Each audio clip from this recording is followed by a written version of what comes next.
First, I would like to ask unanimous consent that Charles Pankineer, a detailee on my Senate Finance Committee staff, be given four privileges for the remainder of the 116th Congress.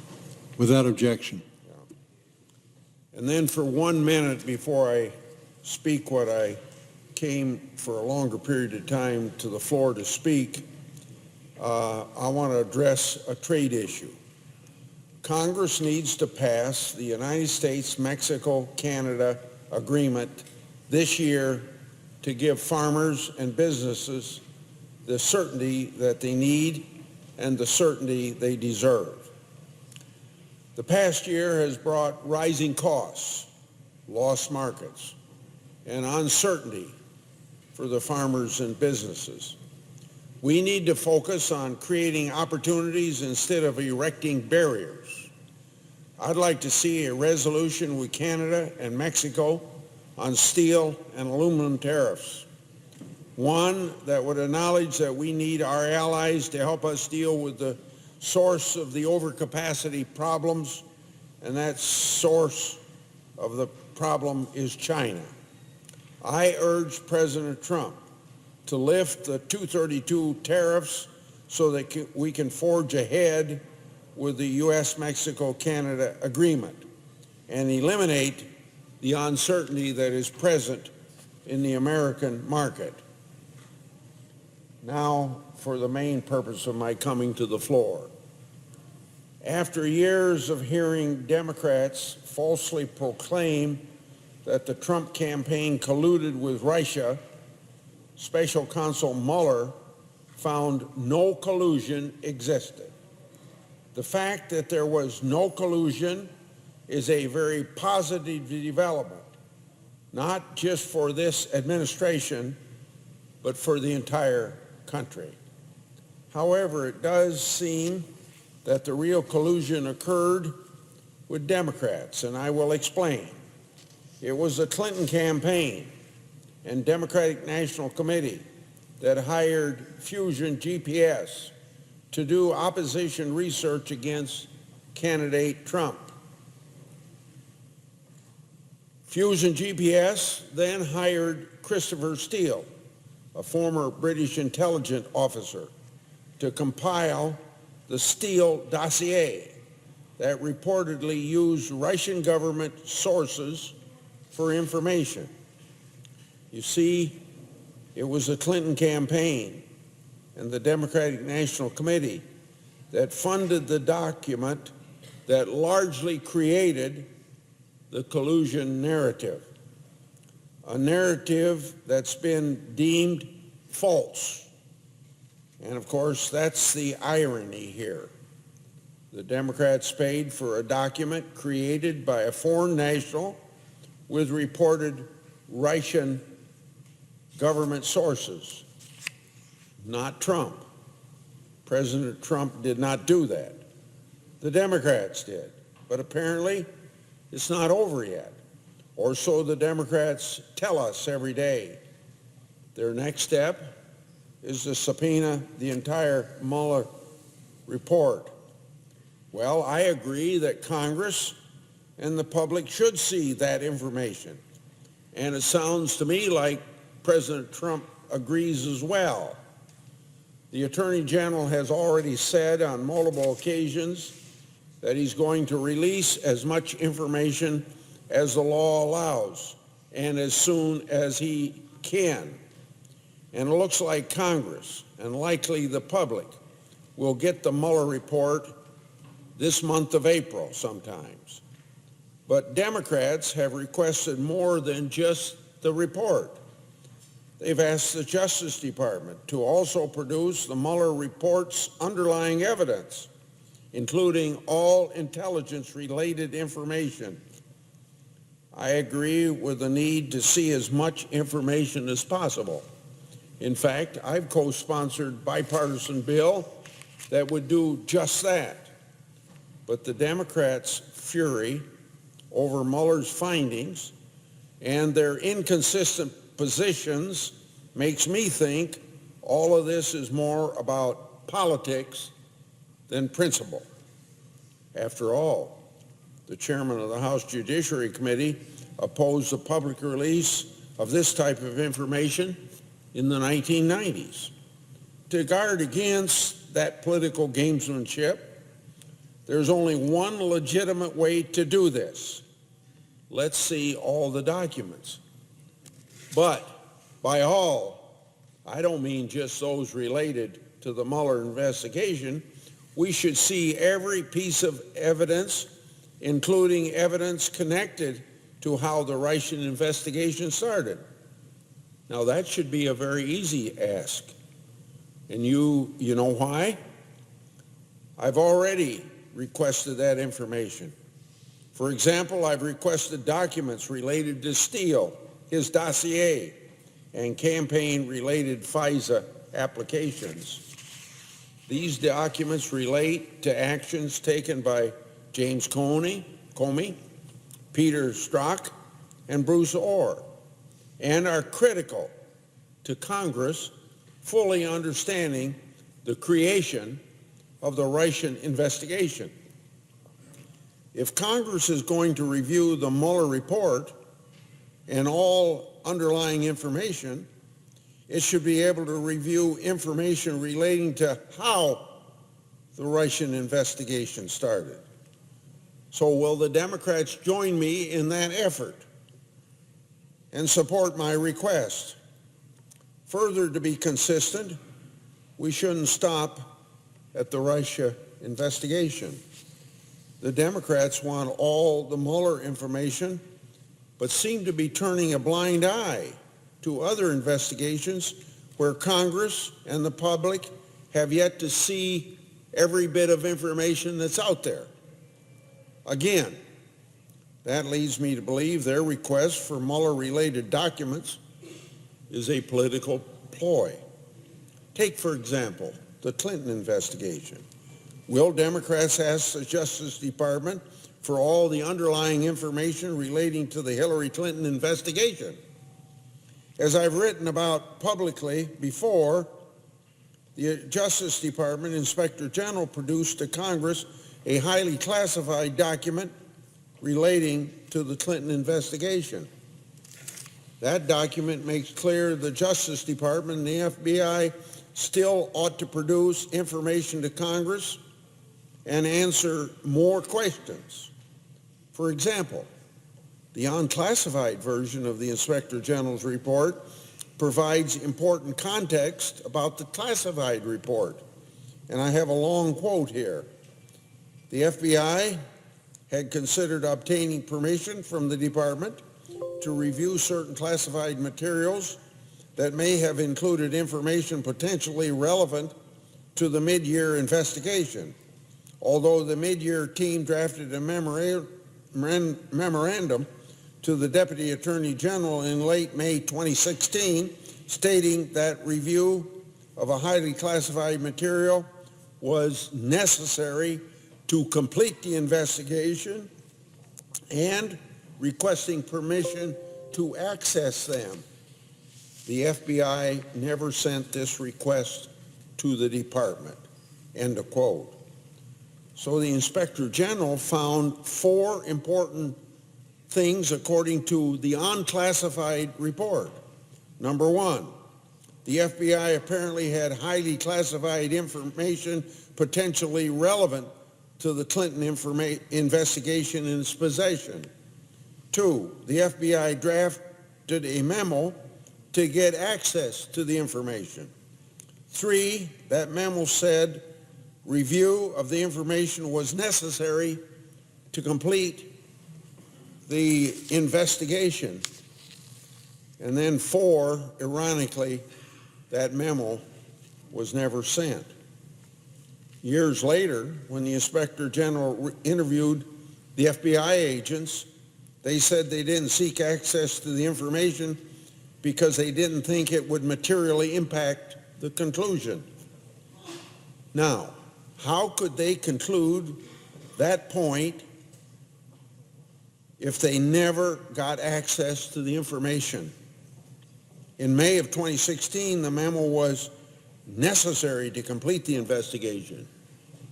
And then years later, Somehow it wasn't. That's materially inconsistent and obviously makes no sense. Moreover, look at the month the memo was drafted, May 2016. That's the same month that James Comey began writing his statement exonerating Hillary Clinton, which was months before the FBI interviewed her. Did Comey's actions have a trickle-down effect on his subordinates, causing them to kill the memo and pull their punches? It seems to me that we ought to find out. To my colleagues, it's like the FBI left a potential mountain of evidence unreviewed. How can you complete an investigation without reviewing all the evidence relative to the investigation? The American people have every right to question how this investigation was handled, and they deserve answers. Assuming President Trump has read the classified Inspector General report, he would understand the importance of the Justice Department responding to my inquiries about it. I've written to the Justice Department and other agencies seeking those answers. I would like to know, since the Democrats want to investigate everything dealing with collusion and the Muller report, would they join me in that request? I want to give you another example, Uranium One. I've been pushing for years for more answers about the transaction that allowed the Russian government to acquire U.S. uranium assets.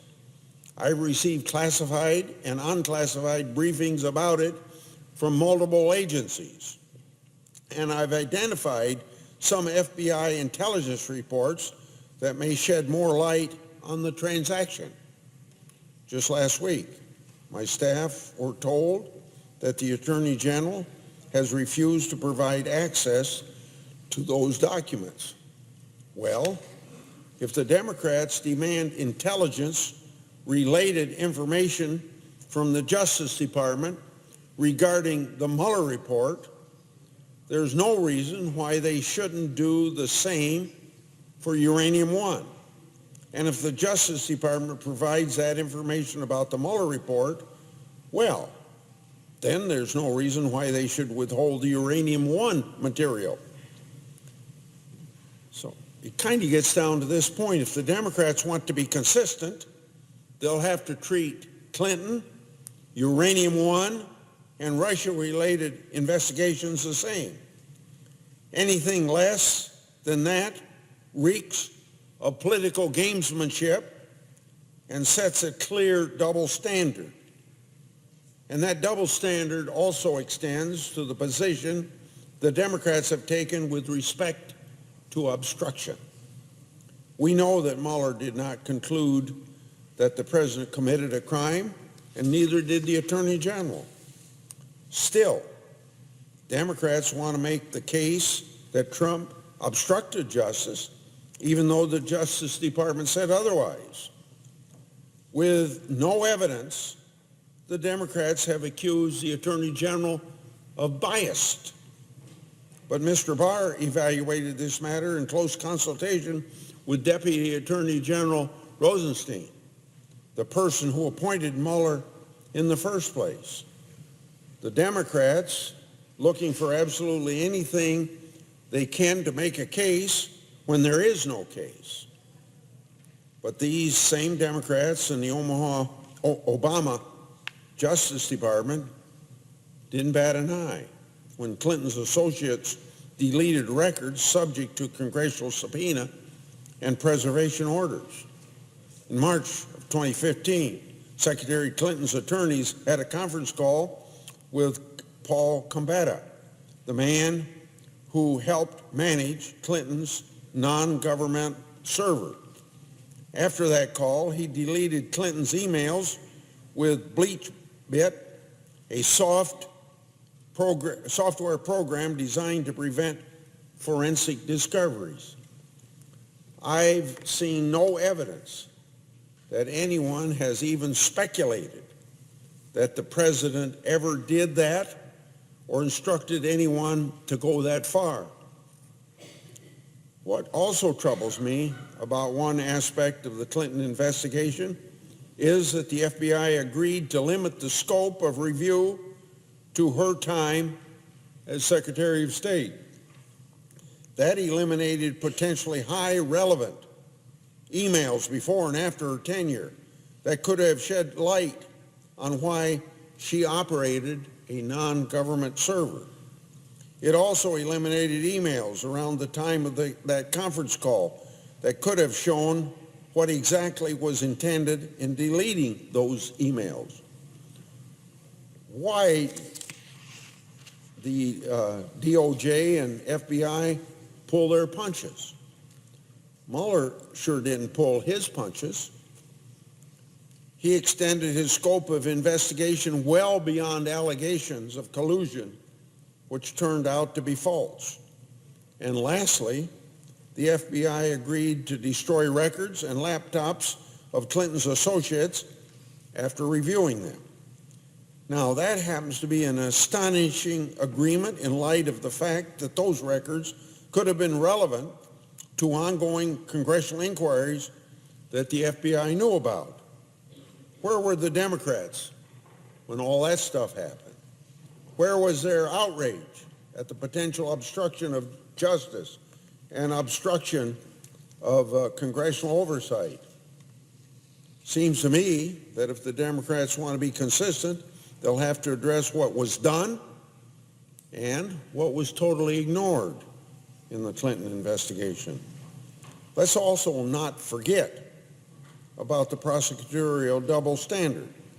Secretary Clinton and her associates mishandled highly classified information. The law makes grossly negligent mishandling of classified information a criminal offense.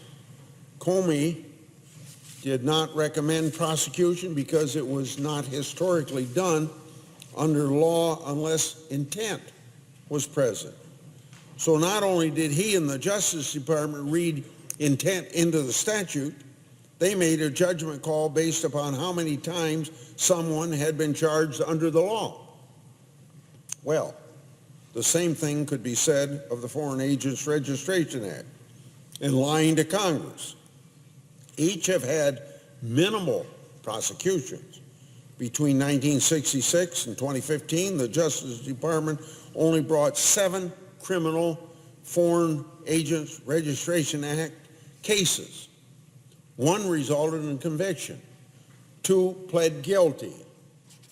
The rest pled to other charges or they were dismissed. All of that changed with Mueller. So we have a double standard again. Unlike Comey, Mueller didn't seem to think historical precedent was all that important. Some have said that Mueller has made FARA a law to pay attention to. The same with 18 U.S.C. 1001, which covers lying to federal agents in Congress. Recently, the Justice Department has said that it's transitioning, quote, from treating FARA as an administrative obligation and regulatory obligation to one that is increasingly an enforcement priority, end of quote. Well, maybe about time that the laws are enforced. And that's a very good and necessary shift. I've engaged in FARA oversight since April 2015. I've also held a FARA oversight hearing in July 2017 and introduced the Disclosing Foreign Influence Act to shore up that law of the 1930s. I want to see FARA properly enforced, and I'm glad that the Justice Department suddenly seems to care whether somebody lied to Congress. But I want to see equal enforcement, not just with FARA, but with all laws. I've said many times before, the law must be applied equally without regard to power, party, or privilege. That approach prevents inconsistent application and avoids double standards. So when the Democrats ask for material relating to the Russian investigation, I say, fine, let's do it. However, that means they ought to be consistent with other investigations, and the Justice Department has to be as well. Anything less is a double standard. And I'll tell you right now, the Democrats' obsession with bringing Trump down is nothing but a double standard if they're going to ignore other investigations of national importance. If you want to be taken seriously in this country, you have to be consistent. My attitude and my approach is straightforward and nonpartisan. Let's see it all. Clinton, Uranium One, Russia. All of it. Let it hang out. Sunshine is the best disinfectant. To my colleagues in the Democratic Party, are you afraid to be consistent? Are you afraid of what might be found? Let's work to make sure the American people have as much information as possible about all of these investigations. After all, the taxpayers are paying for the work. And don't forget that the American taxpayers ought to have some consideration when their money's spent to make sure that equality and enforcement of the law is the same for all. I yield the floor. I suggest the absence of a quorum. The clerk will call the roll. Mr. Alexander.